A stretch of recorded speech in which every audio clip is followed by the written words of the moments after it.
Muy buenas tardes, esto es Ley de Víctimas y Restitución de Tierras. Estamos en directo, Telemedellín y Señal Colombia, hablando de uno de los temas más importantes del país actualmente, el estado de las víctimas. Hoy vamos a hablar justamente de esos detalles, cómo el estado en el registro de las víctimas es muy importante para ellas y nosotros queremos contestar en vivo cuál es la circunstancia actual de esos casos de las víctimas. Por eso nuestras líneas están abiertas, el 441-2100 y 018-041-4099. Para eso contamos con la presencia esta tarde del abogado Gerardo Vega, él es el director de la Fundación Forjando Futuros. Muy buenas tardes y bienvenido. Buenas tardes, Karina, muy amables a todos los televidentes. Muy bien, también estamos con Marta Cecilia González Ábalos, ella es profesional en reparación individual de la Unidad de Víctimas en Antioquia. Buenas tardes y bienvenida también. Buenas tardes, muchas gracias por invitar a la Unidad para las Víctimas. Bueno, aclaremos un poquito este tema de qué significa estar en el registro de víctimas. Abogado Gerardo, ¿qué significa estar en el registro de víctimas? Bueno, el registro de víctimas, en primer lugar, lo concibe la Ley 1448 para que haya un listado nacional de cuáles son las víctimas del conflicto armado. Y estar en el registro significa que el Estado ha reconocido que hubo unos hechos victimizantes y que las personas que declararon realmente son víctimas. Sí. Esa es, hecho victimizante, reconoció que sí, se presentaron los hechos y que las personas que declararon son las que fueron víctimas de esos hechos y las incluye en un registro para la posterior reparación. Bueno, muy bien, tenemos ya llamadas, tenemos a Ramiro. Ramiro, buenas tardes. Buenas tardes. ¿De dónde nos llama? ¿Aló? Sí, Ramiro, ¿nos puede decir de dónde nos llama? De Ciudad Bolívar, Antioquia. Muy bien, cuéntenos, ¿cuál es su caso? ¿Cómo? ¿Cuál es su caso? Cuéntenos su historia. Mi mamá y a mi familia nos hicieron una reparación de dos hermanos que nos mataron en el 99, ¿cierto? Y nos quitaron a todo el grupo familiar para entregarnos las cartas cheques y sí, nos las entregaron. Pero quedó faltando la parte de mi mamá. Fuimos todos al Banco Agrario y a todos nos hicieron efectiva la carta cheque, menos la de mi mamá, ¿cierto?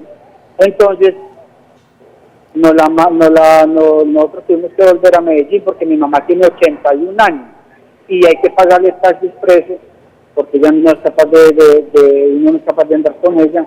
Y ya llevamos como 16 meses esperando que hay que esperar que la unidad tenga los fondos, que no sé qué, y no sabemos pues hasta qué punto esperar, porque mi mamá ya está enferma y todo, entonces no sabemos qué pasa, a ver a dónde hay que ir.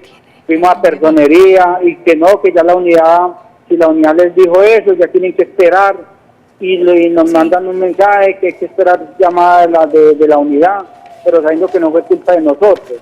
Muy bien, no Ramiro. sé por qué no hubo la consignación ese día, sabiendo que a los 5 miembros de la familia nos dijeron efectiva la carta cheque. Muy bien, Ramiro, ¿me repite por favor el lugar de Antioquia donde usted se encuentra? Ciudad Bolívar, Antioquia. En Ciudad Bolívar. Ramiro, muchas gracias por llamarnos. ¿Quién le quiere contestar? Don Ramiro, muchas gracias por comunicarse con este programa. Mire, sí, el caso que usted está diciendo, desgraciadamente, el mismo día su madre debió haber recibido también la carta donde se le reconocía la indemnización. Su madre está incluida en el registro único de víctimas y la va a recibir. Como ella es adulto mayor, tiene derecho a ser priorizada en el pago de la indemnización. No conocemos a fondo qué fue lo que pasó ese día, probablemente un error en la documentación, en la cédula, en algo. Usted puede, a través del enlace municipal de Ciudad Bolívar, no tiene que venir a Medellín, allá hace la solicitud para la priorización de su señora madre. Bueno, muy bien, muchas gracias. Bueno, entonces recapitulemos. Específicamente, ¿qué significa estar incluido? Estar incluido es que ya ha sido reconocido por el Estado, que reconoció los hechos victimizantes y que está en ese registro, reconoce a las personas que solicitan la reparación. Bueno, muy bien. Para eso ellos tienen que llevar una documentación inicial, pero digamos que son los funcionarios quienes se encargan de recolectar toda esa documentación para que le quede mucho más fácil a las víctimas, pues por el estado psicológico y por el lugar donde pueden haber ocurrido los hechos. Sí, así es. La Unidad para las Víctimas documenta los casos, establece, dependiendo del caso, qué tipo de documentos se requieren o no. Generalmente son los documentos de identificación y una prueba sumaria, una prueba muy simple, de que el hecho ocurrió, el homicidio o la desaparición. Por ejemplo, hay un registro en la fiscalía, en la prensa, sí, en la o prensa. vecinos de pronto Son pueden documentos testificarlo. sencillos, porque la unidad a su vez hace unos cruces administrativos con las distintas instancias del sistema de atención a víctimas. Bueno, muy bien. Ahora atendemos a Luz Marina. Muy buenas tardes y bienvenida. Buenas tardes. ¿De dónde nos llama Luz Marina? Itagüí. Muy bien. Cuéntenos, ¿cuál es su historia? Fue un hijo que me mataron hace 9 años y ya me llamaron al abogado a firmar todos los papeles a mi hija, al papá y a mí. Y nos dijeron que estuviéramos listos, que en esto llegaba pues que la carta cheque, entonces ya hace 1 año y 1 mes y nada, que nos dan respuesta de nada. Muy bien. Muchas gracias por llamarnos. ¿Qué le podemos decir? Sí, doña Luz María, mire, usted nos da pie además para explicarle a las demás personas en qué consiste estar en un cuadro de pago. Usted efectivamente hizo una reclamación con su familia por un homicidio por el decreto 1290, es decir, antes de la vigencia de la ley 1448, por lo tanto sus casos son priorizados para el pago y usted y su familia, su caso ya fue documentado y ya fue reportado el pago a la ciudad de Bogotá, usted ya está en cuadro de pago. Entonces, como eso sale del Tesoro Nacional, inmediatamente sale, se envía la carta donde se reconoce la indemnización, la envían a los funcionarios nuestros y a usted se le cita con su familia. Eso se hace en el transcurso de este año. Bueno, ¿qué pasa? Listo, entonces las personas van, creen que están incluidas. ¿En qué casos no están incluidas y qué pueden hacer? Cuando la persona no es incluida, tiene derecho, es un derecho que tiene la persona, a interponer un recurso de reposición o en subsidio el de apelación.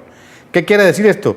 Recurso de reposición es para que el mismo funcionario que tomó la decisión, si hay nuevos elementos de información que entrega la víctima sobre el hecho victimizante, sobre quién fue el autor, sobre qué fue lo que pasó, aporta nueva documentación, entonces le da la oportunidad al funcionario que tomó la decisión para que la modifique y se incluya a la persona, si es del caso, como víctima.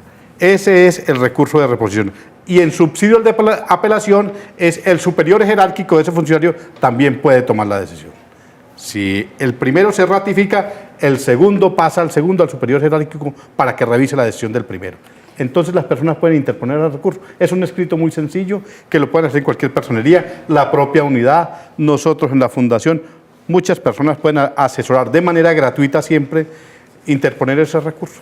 Muy bien. Marta Cecilia, ¿cuánto tiempo se demora una persona en interponer el recurso y que le comience a llegar la información respecto en qué estado está el proceso y cuándo le llega el dinero? Bueno, no, son varias preguntas ahí. Sí.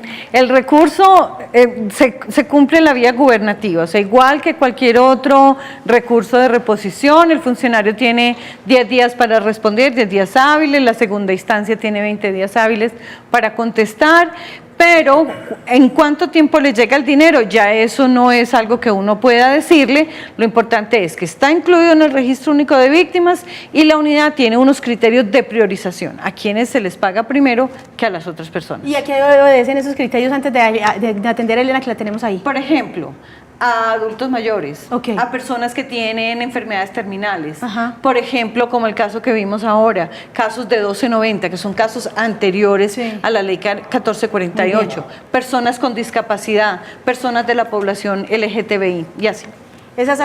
Hay algunos parámetros, algunos rangos de tiempo, yo sé que es muy difícil establecerlo, que son muchísimos los casos, pero hay algunos rangos en los que se establezca entre 1 o 6 meses, como para que la gente diga, bueno, ya sí ya no está llegando No. esto a tiempo. No, la unidad no podría decir ese rango de tiempo. No hay manera de decirlo. No hay manera de decirlo, pero tenemos una ruta y es que las personas llegan al punto de atención, solicitan que les agenden una cita con un enlace de atención y asistencia y reparación integral, un enlace integral, esa es una ruta que está aplicándose en este momento.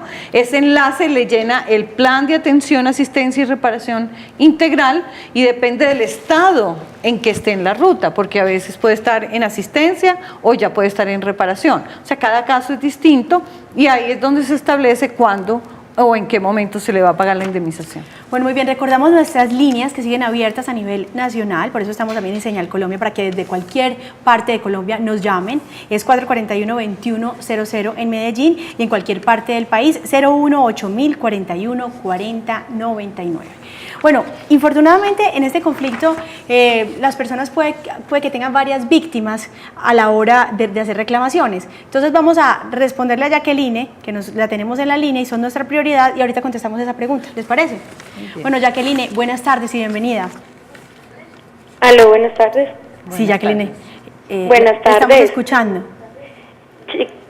¿Aló? Sí, Jacqueline, cuéntenos su historia. Hola, mira, la situación de nosotros es que hace 4 años mataron a mi hermano. Resulta que por proceso pues de la fiscalía dijeron que se iba a estar en proceso de investigación, que iban a llamar a mi mamá y a quienes habían pues como declarado sobre lo sucedido. Resulta que ha pasado el tiempo y de la fiscalía nunca llamaron a decir por qué se cerró investigación y qué pasó.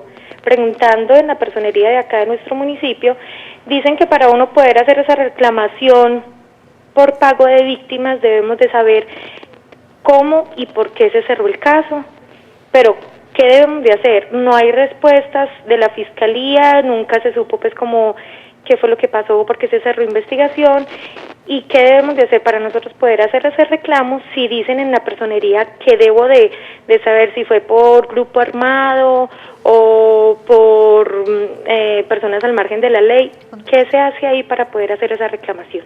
Bueno, muy bien, Jacqueline, muchísimas gracias. ¿Qué le contestamos a Jacqueline? Sí, Jacqueline, mire, usted ha recibido una muy buena asesoría de la personería de su municipio. El primer paso que usted tiene que hacer es ir a la personería, a la defensoría o a la procuraduría. Pero usted debe estar segura, o por lo menos tener un indicio, que ese homicidio fue en el marco del conflicto armado colombiano. Si no, si es delincuencia común, no entra en este plan de reparación administrativa para las víctimas, porque esta indemnización es para las víctimas del conflicto armado, o este plan de reparación integral. Entonces, ustedes sí deben tener una idea, puede ser por la fiscalía misma que les diga qué fue lo que pasó, cómo fueron las circunstancias de ese homicidio, y si tiene relación con el conflicto armado, puede dirigirse a la personería y hacer su declaración para reclamar la indemnización. Muy bien. Bueno, veníamos hablando de si en una misma familia existen varias víctimas, si tiene derecho o no a varias indemnizaciones. Si hay varios hechos victimizantes, tiene derecho hasta un máximo de 40 salarios mínimos legales. Si hay desaparición, si hay homicidio, hasta 40 salarios mínimos legales es lo que hay. Se divide a prorrata entre los integrantes de la familia, núcleo básico, para llamarlo de alguna manera, 50% esposa o esposa, compañera permanente o compañero permanente, y los hijos el otro 50% a prorrata. Hay digamos, ese estimado en dinero, digamos, depende también como del sufrimiento de la familia por el tipo de muerte o por desaparición. ¿Está tipificado que sea diferente el dinero que reciben o no? Sí, mira, medir el dolor en este caso es muy difícil. Por supuesto. Los jueces lo hacen en los procesos judiciales de justicia y paz, por ejemplo, y tienen peritos. Pero como esto es una reparación administrativa, nosotros no podemos valorar ese dolor o ese sufrimiento. Entonces lo que se ha hecho por ley es establecer unos montos por tipos de delitos. Homicidio, desaparición forzada, son 40 salarios mínimos legales mensuales vigentes, el desplazamiento forzado dependiendo de la época en que ocurrió, o 27 o 17, si usted tiene lesiones personales con una discapacidad permanente, también son 40 salarios mínimos, si es un delito sexual son 30 salarios mínimos, y así se tiene un tope como para cada tipo de delito. Porque no podemos entrar a valorar el dolor de la gente, sería pues muy difícil. No, claro, sí. Claro, pero hay que hacerlo de alguna manera, pues. Hay que establecer algunos parámetros. Por el derecho Esos son violado. los topes. Es por el derecho violado. Por el Okay. derecho afectado. Muy bien. La vida, secuelas.